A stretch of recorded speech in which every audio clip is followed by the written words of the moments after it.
Hello. Today I'm going to be reviewing the movie Pompeii, which was released in 2014 and takes place in the year 79 AD in the city of Pompeii in Italy. The story follows a character named Milo, who is a slave-turned-gladiator. He's also really good with horses, which is an important detail that I'll get to once I get more into the story. But as far as his backstory goes, his parents were slaughtered in the Celtic Rebellion by Senator Corvus of the Roman Empire. Milo was then captured by Senator Corvus's troops and was raised as a slave, and he kind of just pushed himself to get really good at fighting and being a gladiator with the dream of one day exacting his revenge and killing Senator Corvus.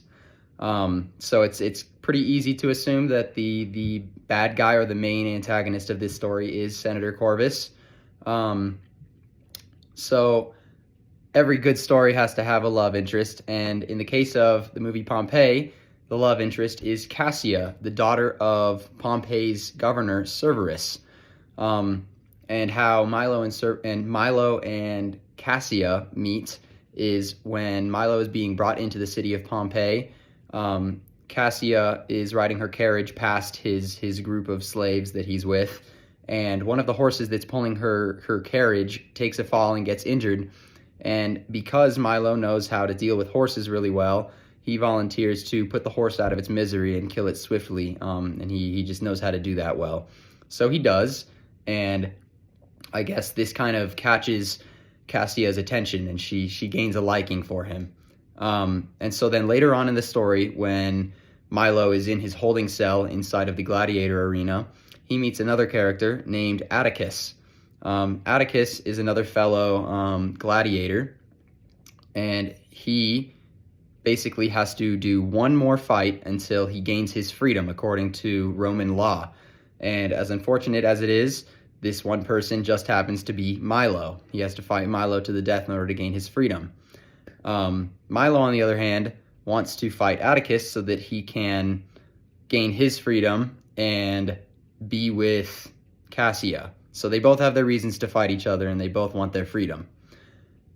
So as far as the natural disasters go in this movie, they do happen pretty often throughout the entire movie, but nothing big actually happens until about an hour into the movie.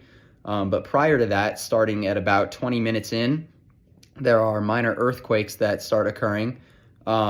And because of these earthquakes, some small sinkholes and the collapse of some poorly built buildings happens.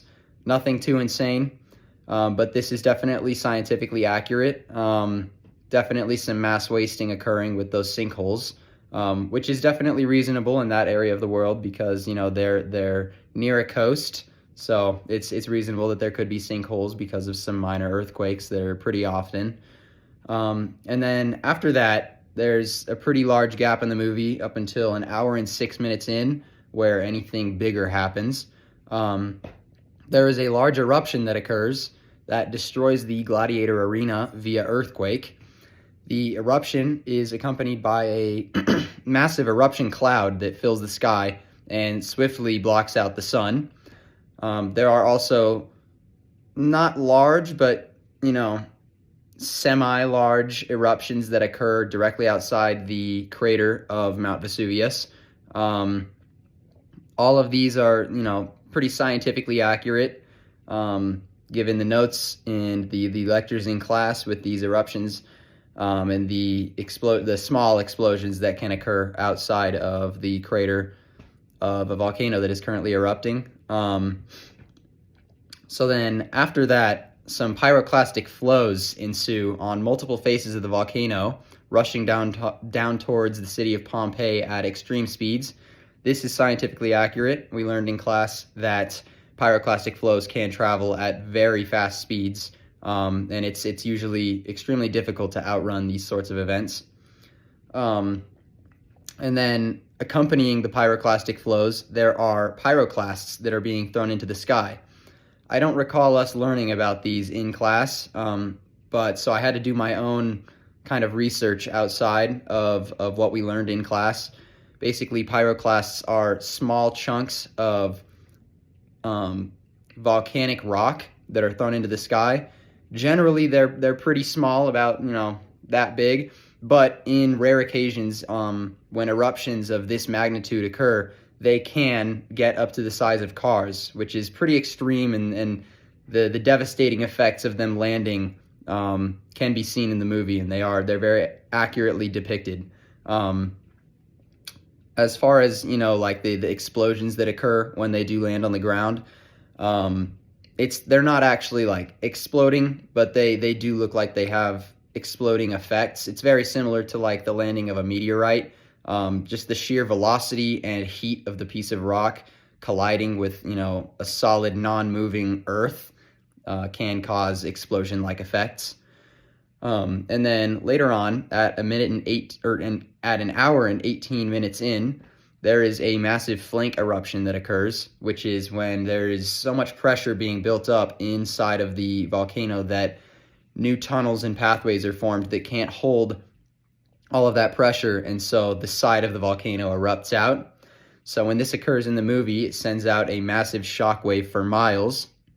Shortly afterwards, the tide surges out in the Bay of Pompeii, but quickly comes back in towards the city in the form of a small tsunami that was taller than the buildings. This part is also scientifically accurate. I searched up and did some of my research on if there actually was a tsunami that occurred at this specific eruption, and I learned that there definitely was. And then at an hour and 23 minutes, there's a brief scene that shows volcanic lightning storms occurring above the eruption. This part we did learn in class, so that is scientifically accurate. And then later, at an hour and 33 minutes in, the entire crater of Mount Vesuvius collapses and turns into a caldera, sending a massive pyroclastic flow of just gargantuan size towards Pompeii at just unimaginable speeds, burying the entire city and everyone in it under ash that is 1,500 plus degrees Fahrenheit. So this definitely does kill all life in its path, anything that comes in contact with it. This part is definitely scientifically accurate. And then at around this time in the movie, Milo does rescue Cassia, and they're riding away from the city of Pompeii on a horse, but unfortunately a horse cannot travel faster than the velocity of this specific pyroclastic flow, and so they get bucked off of their horse, and they realize that they won't be able to make it out of this alive. And so right before the pyroclastic flow kills them, they embrace, and the screen fades to black, and that's the end of the movie. So as far as how much I like this, I give this movie a rating of 5 out of 5 for the very excellent and very accurate portrayal of the Mount Vesuvius eruption. All of the different events that happen are scientifically accurate, and the plot and the character development was all very enjoyable. So yeah, I give this a 5 out of 5, and I would recommend watching it. Thank you.